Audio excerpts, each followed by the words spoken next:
Bom, a volta do Briatore, cara, é inacreditável, porque ele voltou a ser um frequentador da Fórmula 1, né? Antes ele estava banido de tudo. Uhum. Voltou a ser um frequentador, sempre foi empresário do Alonso.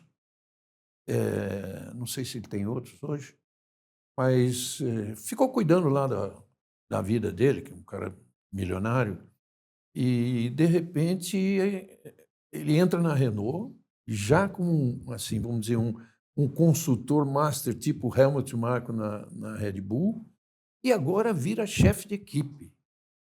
A Fórmula 1 perde muito em conceito com isso. A Liberty não deveria permitir.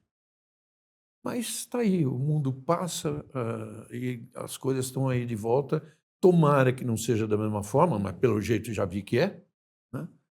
E, enfim, tem outras coisas para contar dele, a gente fala depois. Tem outras. Singapura não é a Tem única muitas, vigarice. né? Tem Tem a muitas. Ligier, tem Schumacher saindo da Jordan, indo para Benetton. Não, Dá para fazer um podcast só disso.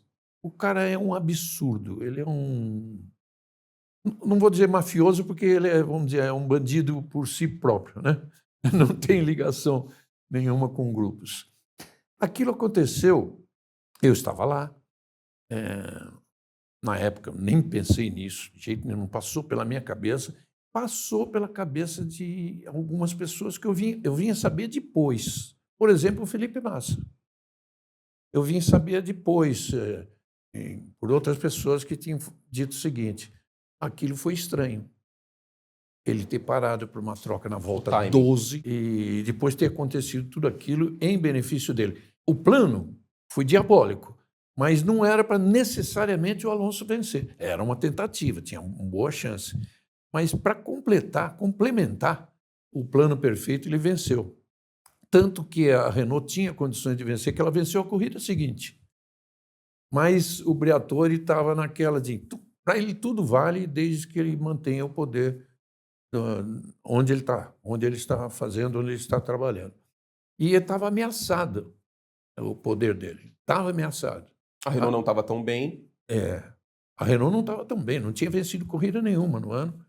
Então ele sentiu que era assim, era hora dele jogar as cartas do jeito que ele gosta de jogar. Então foi aquilo que ele fez com o Nelsinho, ele, o Pat Simmons. O Nelsinho tinha então 21 anos de idade, não tiro a culpa dele não, já falei isso para ele, óbvio, ele sabe, mas tinha 21 anos de idade, um menino que é pego de surpresa, assim, querendo fazer de tudo para permanecer na Fórmula 1, ele é pego de surpresa pelos dois principais chefes da equipe, tipo assim, ou você faz ou você está fora, dentro do cockpit, sem tempo de ligar para o pai dele. Isso não foi exatamente na hora da largada, mas ele deveria ter ligado para o pai. Deveria ter ligado. Obviamente não teria acontecido, não sei o que teria acontecido com a carreira dele, talvez melhor do que acabou acontecendo, né? Porque o Nelson resolveu levar a fundo. Ele sabia que a carreira do Nelsinho não é que assim, não fosse voltar jamais na Fórmula 1, mas que seria prejudicada. Mas ele falou, pela justiça, ele falou, eu vou lutar contra isso. E contra o Briatore, com quem ele teve várias discussões. Aí, o que aconteceu? Ele usou da inimizade do Max Mosley, então presidente da FIA, com o Briatore. Isso é uma história lá atrás, lá atrás. Teve briga com... O Briatore brigou com o Ron Dennis, perdão, o Max Mosley brigou com o Ron Dennis, brigou com o Briatore, e os caras se vingaram de alguma forma. Então, isso ficou atravessado assim, para o Max. Agora a gente pensa em Max Verstappen, mas para o presidente da FIA. Então, o Nelson, das vezes todas que conversou com ele, uma das vezes, ele disse para o Nelson o seguinte: vamos a fundo que eu quero arranhar as costas dele, tipo assim, como se fosse uma fera para machucar as costas dele, e foi o que aconteceu. Começando tudo, num grande prêmio da Hungria, Em 2009 já, um ano 2000, depois. não, 2009, um ano depois, 2009, o Nelson estava lá. O Nelson tinha deixado de seguir o filho, já tinha deixado assim, segue a sua carreira. mas ele voltou naquela corrida, porque até 2007 ele ia direto, 2008 ele ia direto. Singapura ele não estava, antes tivesse, né?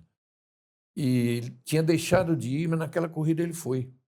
E aí, numa conversa com vários jornalistas, tinha de todas as nacionalidades, mas mais para o final disso ficaram só os brasileiros e portugueses, porque ele ficou assim mais naquela brincadeira tipo Piquet, né? E a gente rindo, aquela coisa toda. E ele falou uma frase assim, um dia, não sei como ninguém se tocou, um dia vocês vão saber por que eu voltei, por que eu estou vindo de novo. Falei, cara, que é isso, né? Mas estava em cima do início de um treino. Na época a gente não fazia transmissão de treino livre, né? E aí todo mundo saiu correndo para trabalhar, tá? Os jornalistas brasileiros e portugueses. E eu fiquei com aquilo na cabeça. Falei, vou procurar o Nelson. E fui procurar pelo paddock. Eu sabia que ele frequentava muito o motorhome da FIA não, motorhome do Bernie Eccleston, né? Da FOM. E fui lá, não deu outra. Inclusive, lá tinha um segurança lá que é famoso pela força dele e por outras coisas que ele fazia. Ele soltava bombas em todos os autódromos. Ele levava um canhãozinho com bombas, assim, bombas daquelas antigas, Tá. redondas, assim, né? E aí ele avisava todo mundo, depois de tudo, depois que acabava tudo no domingo, tinha hora que ele... era um barulho ensurdecedor, todo mundo recolhido, porque aquele aviso, pedaço né? de ferro ia cair em algum lugar. Bom, aí estava esse segurança lá, logicamente me impedindo de entrar. Eu falei, não, eu vim falar com o Nelson. No que ele olhou para o Nelson falou assim, manda entrar. Aí eu sentei com ele, assistimos o treino juntos lá pela televisão, e de cara ele falou para mim assim, vamos ver o treino, mas você foi o único que pescou alguma coisa do que eu disse. Ele jogou a isca para os jornalistas e você teve a sua Eu intuição. falei, então você merece exclusividade de tudo que vai acontecer e eu vou te contar dia a dia as coisas até chegar um momento em que a gente possa revelar. Quer saber os detalhes também? Por favor. O dia a dia? Bom, esse dia a dia é o seguinte, quando terminou, quando que a gente já estava no Brasil, então, ele me ligava todos os dias, 3 vezes por dia. Só que a primeira vez era às 7 da manhã.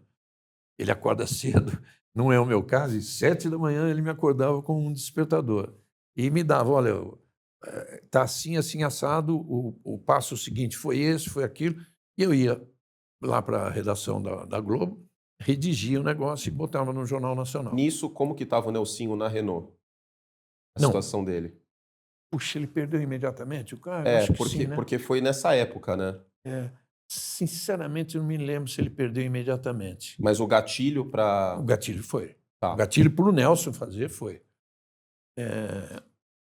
Aí ele ficou me contando dia a dia, e eu dava no Jornal Nacional sempre um capítulozinho e tal. Teve um dia que ele foi assim, uma das grandes vitórias deles, né, que eles conseguiram exatamente o banimento do Briatore por parte da Renault. Por isso que é incrível ele estar de volta, na própria equipe. Porque é a mesma equipe, no fundo, a mesma né? equipe, outra administração, mas é a mesma raiz, né? É a mesma raiz, a mesma marca. Então, ele falou, no dia que ele... esse dia eu estava indo para o aeroporto. Era uma tarde, eu pegava um voo das 4h45, eu fazia sempre a ponte em Frankfurt, que era... O hub, né? Muito mais fácil para... Eu conhecia aquele aeroporto como se fosse Congonhas, né? E tinha lá o pessoal da então Varig ainda, que me recebia, a gente ficava ali, almoçava, aquela coisa toda, enquanto esperava um voo para o lugar que eu queria ir. E aí eu estava indo para lá, eu sempre atrasado, mas o Nelson me ligou. Olha, ganhamos a primeira batalha, assim, assim, assado, a Renault demitiu e baniu o Briatore. Aí tinha o meu diretor direto, era o João Pedro Paes Leme, que tinha sido repórter junto comigo, meu grande amigo até hoje. E eu liguei para ele no Rio. Falei, João, aconteceu isso, isso, isso. O que eu faço? Embarco? Eu estava indo para Monza. embarco? Ele falou, não, não, volta correndo para a redação. Voltei correndo, acho que entrei ao vivo no Jornal Nacional, se não me engano, mas enfim, eu contei essa história no Jornal Nacional. E foi tudo confirmado, o Nelson assistiu o jornal, me ligou depois, ele ria, poxa, estamos vencendo a batalha contra esse crápula. E isso eu estava indo para Monza na quarta-feira, que era quando eu viajava. Aí ficava a quinta lá na Itália, aquela coisa toda, ia para o autódromo, não tinha atividade na quinta, mas eu estava lá presente e tal. Então, com esse atraso, eu cheguei na sexta. Quando eu cheguei na sexta, porque você tem conexão e a coisa sempre, você chega na parte da tarde, né, na cidade, em Milão, eu fui para o autódromo à tarde. Já tinha acontecido o primeiro treino. Eu chego lá, estava uma confusão toda, porque o Briatore tinha acabado de dar uma entrevista coletiva no pátio de Monza, dizendo que o Nelsinho Piquet e o Nelson seriam punidos com uma ação em dinheiro, uma ação forte da Renault. Quando ele estava demitido. Não, mas isso é o Briatore. E aí dissipou-se a turma, tá? Eu não cheguei a ver isso, eu estava saindo. Quando eu estava saindo, encontrei com um amigo meu brasileiro, Luiz Fernando Ramos, o Ico, que, aliás, sempre trabalhou para a gente no automotor, no meu anuário, e ele fazia rádio Band News, e ele me encontrou, assim, cabisbaixo, por mim. Tipo assim, Regi, as coisas não vão acontecer bem para você. O Briatore acabou de falar isso. Falei, Ico, obrigado pela preocupação, pela demonstração de amizade, mas é o contrário. Ele falou, mas você tem certeza? Eu falei, Ico, pode apostar.